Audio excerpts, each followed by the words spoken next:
ఉత్తరాది రాష్ట్రాలను వరుణుడు వణికించేస్తున్నాడు. ఢిల్లీలో ఎడతెరిపి లేకుండా వర్షాలు కురుస్తూనే ఉన్నాయి. కుండపోతకు హిమాచల్ ప్రదేశ్లో కొండచర్యలు విరిగిపడుతున్నాయి. మరొకవైపు ఉత్తరాఖండ్లో చార్ధామ్ యాత్ర నిలిచిపోయింది. చంబా జిల్లాలో పదుల సంఖ్యలో వాహనాలు బురదలో కూరుకుపోయాయి. పలు ఇళ్లు ధ్వంసమయ్యాయి.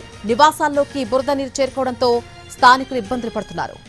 భరమౌర్ పఠాన్కోట్ జాతీయ రహదారిపై లహార్ సమీపంలో ఒక కారు అదుపు తప్పి లోయలో పడిపోయింది. ఈ దుర్ఘటనలో ఒకే కుటుంబానికి చెందిన 5గురు చనిపోయారు. అస్వస్థతకు గురైన చిన్నారిని హాస్పిటల్కు తరలిస్తుండగా ఈ ప్రమాదం జరిగింది.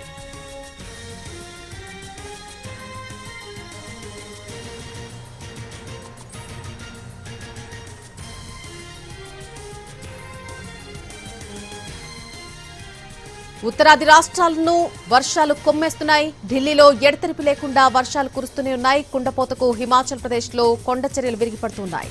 మరొకవైపు ఉత్తరాఖండ్లో చార్ధామ్ యాత్ర నిలిచిపోయింది. చంబా జిల్లాలో పదుల సంఖ్యలో వాహనాలు బురదలో కూరుకుపోయిన పరిస్థితి కనిపించింది.